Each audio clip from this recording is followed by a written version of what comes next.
Hello everyone, welcome to my channel Priyanka's creation. সবাইকে আমন্ত্রণ জানাচ্ছি আমার আরও একটি ভিডিওতে। আশা করি আপনাদের ভালো লাগবে। আমার আজকের ভিডিওটি হচ্ছে হ্যান্ডপেইন্টের উপরে করা। হ্যান্ডপেইন্ট জিনিসটা অনেক বিশাল একটি প্রক্রিয়া, তাই একটি ভিডিওতে দেখানো সম্ভব না।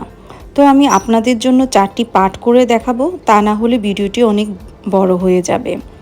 আমি প্রথম পার্টে এর রং তৈরি করে দেখাবো এবং হ্যান্ড পেইন্ট করে দেখাবো। পরবর্তী পার্টগুলোতে আমি আফসান, সফট ওয়াশ এবং অ্যাম্বুশ কিভাবে করা যায়, কোন কোন কাপড়ে অ্যাম্বুশ করা যায়, আমি প্রত্যেকটা জিনিস পরবর্তী পার্টগুলোতে আপনাদের সাথে শেয়ার করব। আজকে যেহেতু প্রথম পার্ট, তাই আমি আপনাদেরকে হ্যান্ড পেইন্ট করতে কী কী লাগে তার সাথে পরিচয় করে দিচ্ছি। দুইভাবে হ্যান্ড পেইন্ট করা যায়, একটা হচ্ছে অ্যাক্রামিন কালার আর একটা হচ্ছে অ্যাক্রালিক কালার। অ্যাক্রালিক কালার হচ্ছে যেটা আমরা বাজারে ফেব্রিক কালার হিসেবে চিনি, এর সাথে কোনো ধরনের কেমিক্যাল ইউজ করতে হয় না, সরাসরি আপনারা এটা হ্যান্ড পেইন্ট করতে পারবেন। এখন আসি কি কি লাগবে হ্যান্ড পেইন্ট করতে। হ্যান্ড পেইন্ট করতে 5টা কেমিক্যাল লাগবে: বাইন্ডার, এনকে, হোয়াইট পেস্ট, এপ্রিটন, নিউটেক্স আর হচ্ছে অ্যাক্রামিনের র কালার। আর লাগবে কিছু তুলি, একটা বাটি যেটাতে আমরা রং তৈরি করব। আর লাগবে একটা ফ্রেম। ফ্রেম দিয়ে কাজ করলে কি হয়, সুবিধা হয়। আপনি চাইলে ফ্রেম ছাড়াও কাজ করতে পারবেন, আমি করি মাঝে মধ্যে। তো ফ্রেম ছাড়া যখন আপনি কাজ করবেন, তখন আপনি যে কাপড়ে হ্যান্ড পেইন্ট করবেন সেটার নিচে একটি প্লাস্টিক দিয়ে নেবেন, তারপরে আপনি তুলি দিয়ে কাজ শুরু করতে পারবেন। হ্যান্ড পেইন্টের জন্য দুইভাবে রং তৈরি করতে হবে, একটা হচ্ছে গাঢ় কালারের কাপড়ের জন্য, আরেকটা হচ্ছে হালকা কালারের কাপড়ের জন্য। এখন আমি দেখাচ্ছি গাঢ় কালারের জন্য আপনি কোন কোন কেমিক্যাল ইউজ করবেন।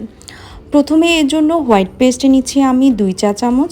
হোয়াইট পেস্ট দিয়েই মূলত গাঢ় কালারের কাপড়ের জন্য কেমিক্যাল তৈরি করতে হয়, না হলে প্রসেস পুরোটাই সেম। হালকা কালারের জন্য আর গাঢ় কালারের জন্য সবগুলো কেমিক্যালের দরকার হয়। শুধু গাঢ় কালারের কাপড়ের জন্য আপনি যখন রং তৈরি করবেন, তখনই আপনাকে হোয়াইট পেস্ট দিয়েই কাজ করতে হবে। তো আমি প্রথমে 2 চা চামচ হোয়াইট পেস্ট নিয়েছি। এবার আমি এনকে নিচ্ছি 4 চা চামচ। এনকেটা মূলত কাপড়টাকে রংটা যাতে আপনার স্মুথলি বসে, কালারটা পাতলা করার জন্যই এনকেটা ইউজ করা হয়। তো এনকে নিলাম আমি 4 চা চামচ। এরপরে আমি নিব হচ্ছে বাইন্ডার। বাইন্ডার আমি নিব 2 চা চামচ। বাইন্ডারটা দেখতে অনেকটা ভাতের মাড়ের মতো হয়, তো বাইন্ডারটা আপনি এনকে থেকে কম দিবেন সব সময়। যখনই রংটা গাঢ় হয়ে যাবে, তখন আপনি এনকে দিয়েই আপনি এটাকে পাতলা করে নিতে হবে।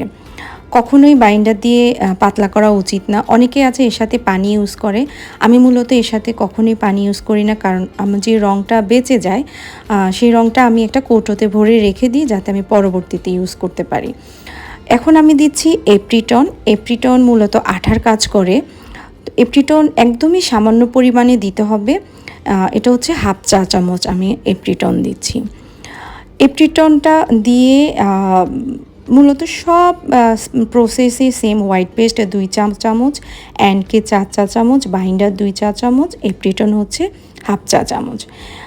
এবার এটাকে একদম ভালোভাবে মিশিয়ে নিতে হবে। একটু টাইম নিয়ে এটা করতে হয়, কারণ হচ্ছে এটা তাড়াহুড়ো করলে আপনার কেমিক্যালগুলা একটার সাথে একটা মিশবে না। তখন কি হবে, যখনই আপনি তুলি দিয়ে কাজ করতে যাবেন, দেখবেন যে হয়তোবা একটু হোয়াইট পেস্ট দানা হয়ে আছে, এপ্রিটন একটু, তখন তুলিটার মধ্যে রংটা ছড়িয়ে যাবে। তো মনে হবে যে নাকি রং বানাতে আপনার ভুল হয়েছে। আসলে প্রসেস ঠিকই থাকে। আপনার একটা কথা আমি এখানে বলে নিই, হ্যান্ড পেইন্টের কালার নিয়ে সবার একটা ধারণা আছে যে এটি উঠে যাবে কি না। আপনি যেভাবেই করুন, যদি কেমিক্যালের পরিমাণ যদি আপনার যদি ঠিক থাকে, কখনোই এই রং উঠে যাবে না, কেমিক্যালটা যদি নষ্ট না পড়ে। তো আমি ভালোভাবে মিশিয়ে নিয়েছি।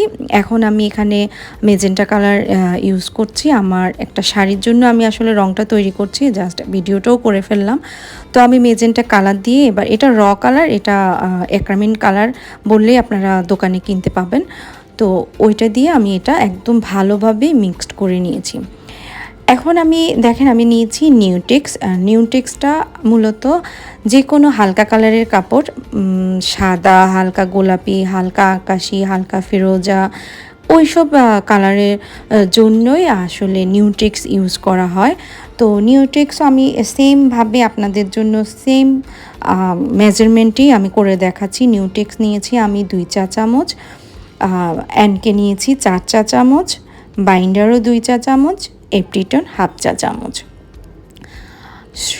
সম্পূর্ণ প্রসেসটা মেজারমেন্টটা হচ্ছে এক। শুধু আপনি যখন বেশি কালার তৈরি করবেন কোয়ান্টিটিটা বাড়িয়ে নেবেন, আর যখন অল্প একটু রং নেবেন তখন কোয়ান্টিটিটা কমিয়ে নিলেই হবে। যদি আপনার কাছে মনে হয় যে আপনার রঙটি গাঢ় হয়ে গিয়েছে তখন অবশ্যই এর সাথে আপনি এনকে মিশিয়ে নিলেই হবে। এনকেটা আপনি যতই দেন না কোনো তেমন কোনো প্রবলেম হবে না। যখন দেখবেন যে আপনার কেমিক্যালটা গাঢ় আছে তখনই আপনি এনকে ইউজ করবেন। এনকে দিলে কোনো প্রবলেম হবে না যে এনকে বেশি দিয়ে ফেললাম তার জন্য আমার রং উঠে যাবে, না, কখনোই রং আপনার উঠে যাবে না। কারণ যখন আমরা সফট ওয়াশ দিই কাপড়ে তখন কিন্তু এনকে, বাইন্ডার আর র কালারটা মিশিয়েই তার সাথে সমপরিমাণ পানি মিশিয়ে আমরা রংটা তৈরি করে, যদি রংটা উঠে যেত তাহলে নিশ্চয়ই ওই প্রসেসটা কেউই করতো না। তো আপনার যখনই দেখবেন যে রংটা গাঢ় হয়ে গিয়েছে তখন আপনি এতে এনকে মিশিয়ে নিলেই হবে, কোনো প্রবলেম হবে না। কিন্তু আমি কখনোই বলবো না যে পানি ইউজ করতে। আপনি চাইলে যদি আপনি রং যদি সংরক্ষণ না করতে চান তাহলে আপনি পানি ইউজ করতে পারেন। আমি যেহেতু রংটা সংরক্ষণ করি তখন আমি পানি আসলে রঙে ইউজ করি না। পানি ইউজ করলে কি হয়, আপনি রংটা সংরক্ষণ করলে কেমিক্যালটা নষ্ট হয়ে যায়। সেই রংটা আপনি ইউজ করলে তখন দেখা যাবে যে রংটা উঠে যাবে বা রংটা বসবে না। আমি পানি ইউজ করি না, সেজন্য আপনারা চাইলে করতে পারেন, কোনো প্রবলেম নাই। যে যদি আপনি অল্প পরিমাণে রং ইউজ করলেন তখন আপনি পানি ইউজ করতে পারেন। তো এবার আমি তুলি দিয়ে আমি ফুলটা করে নিব। ফুল আপনি চাইলে যে কোনো ইচ্ছে মতোই আপনি আপনার মতো করে ফুল তৈরি করতে পারবেন। এবার আসি তুলি।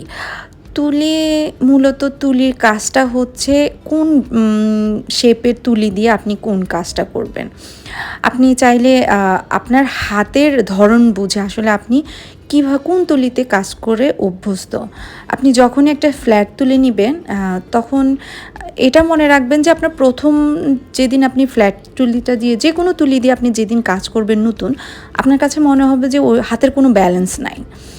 আসলে কি আপনি 4-5টা ফুল তৈরি করার পরে একটু কাজ করার পরেই দেখবেন যে আপনি নিজেই বুঝে যাবেন যে তুলিটাকে আপনি কোন অ্যাঙ্গেল থেকে টান দিলে কিভাবে এটা ইউজ করা যায়। আমি প্রথম যখন কাজ করতাম তখন আমি একদম নর্মাল, আমি এখন যে তুলিটা দিয়ে ইউজ করতেছি, যে গোল তুলিগুলা কোনা শেপ, ওইগুলা দিয়েই আমি করতাম। আমি সব কিছুই করে ফেলতে পারতাম, আর আমার কাছে মনে হতো যে আমি ফ্ল্যাট তুলিটা ধরলে আমার হাতের ব্যালেন্স থাকে না, টান দিলে অন্যদিকে চলে যায়। তখন কি এটার জন্য প্র্যাকটিস দরকার। রংটা তো আপনি তৈরি করে ফেললেন, কিন্তু তুলির কাজটার জন্য আপনাকে অবশ্যই প্র্যাকটিস করতে হবে। তার জন্য আমি আপনাকে বলবো যে যেই ফুলটাই করুন আপনি একটা প্রথমে যে কাপড়টা আপনি ইউজ করবেন না সেই কাপড়টা আর মধ্যে প্রথমে আপনি করে নেবেন।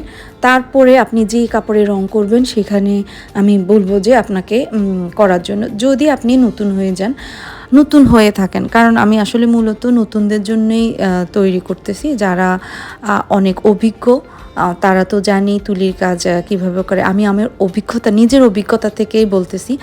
আমি যখন অনেক দিন কাজ করি না, হয়তো বা কোনো গ্যাপ পড়েছে, তখন যে কোনো তুলি নিলেই আমার কাছে মনে হয় যে আমি এই তুলিটা দিয়ে কখনোই কাজ করিনি। যেই আমি 2-4 মিনিট কাজ করার পরে এটার ইউজ টু হয়ে যায়। তো আপনাদেরকেও বলছি যে আপনাদেরকে মনে হবে যে না, এটা তো ভিডিওতে দেখাচ্ছে অনেক ইজি, আসলে অনেক ইজি। জাস্ট আপনার এটা হচ্ছে আপনাকে আসলে এটা প্র্যাকটিস করতে হবে। প্র্যাকটিস করলে আপনি দেখবেন যে কোন তুলি দিয়ে আপনি কোন পাতাটা করতে পারবেন, কোনটা দিয়ে আপনার ফুল করার জন্য ভালো। তো তো এখানে আমি মেজেন্টা কালার দিয়ে আমি প্রথমে ফুলগুলো তৈরি করে নিয়েছি। আর একটু হালকা একটু মেজেন্টা নিয়ে আমি ওটার সাথে আবার একটু কালার দিয়ে জিনিসটাকে একটু গাঢ় করে আমি ফুলের এই যে ফ্রেমটা, যে পাপড়িগুলোকে আমি কালার দিয়ে নিয়েছি। হলুদটাও আমি সেম করেছি, হলুদ ফুলগুলো দিয়েই আমি হলুদের সাথে একটু কমলা মিক্সড করে নিয়েছি। মিক্সড করে আমি ফুলের পাপড়িগুলো দিয়েছি, আর ভিতরের যে রেণুটা সেটা আমি কমলা দিলাম। আর সবুজ কালারটা হচ্ছে আমি হলুদের সাথে এক ফোঁটা নীল মিক্সড করে নিয়েছি। মিক্সড করলেই দেখবেন যে সবুজ হয়ে যাবে। আমি পরবর্তীতে এই রঙগুলোও কোন কোন রং দিয়ে কোন কোন রং তৈরি করা যায় সেটা আমি অবশ্যই করে দেখাবো। কারণ হচ্ছে বেশি কালার কিন্তু কিনতে হয় না। বেসিক 4টা কালার দিয়ে আমি সবগুলা কালার তৈরি করি। কিছু কিছু কালার আছে যেগুলো আসলে চাইলেও আমরা এগুলো আসলে আনতে পারি না, ওই কালারগুলো কালার কিনতে হয়। না হলে তেমন 4টা বেসিক কালার দিয়েই রং করা যায়। আমি সেটাও আমার পরবর্তী পার্টগুলোতে একটাতে আমি দেখিয়ে দেব যে বেসিক 4টা কালার দিয়ে আপনারা কতগুলো কালার তৈরি করা যায়।